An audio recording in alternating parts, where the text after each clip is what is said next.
Pengurus anak cabang Partai Gerindra Kota Palembang melakukan aksi di depan kantor Dewan Pimpinan Cabang Partai Gerindra Rabu sore kemarin. Hal itu dilakukan sebagai penolakan pergantian Ketua DPC, Sekretaris, Bendahara, dan OKK serta seluruh Dewan Pengurus Cabang, beserta pengurus anak cabang sampai ke ranting Partai Gerindra Kota Palembang. Peserta aksi menilai partai seolah-olah bersikap otoriter karena pergantian tersebut tidak mempunyai alasan jelas. Dalam aksi itu, perwakilan pengurus partai melepaskan baju seragam partai untuk dikirim ke Prabowo Subianto selaku Ketua Umum.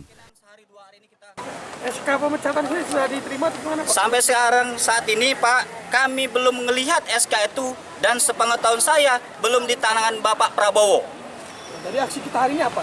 Aksi kita ini karena ini sudah satu provinsi dengan teman-teman kita solid, ingin diketahui sama Bapak Prabowo ada masalah di DPC Kota Palembang. Masalah apa? Ya mungkin masalah pergantian ini, Pak. Pergesekan politik. Bisa benar. Pak. Kalau ini diteruskan, apa ancaman kita? Ancaman kita akan mundur 18 PAC, 107 kelurahan, dan semua ranting.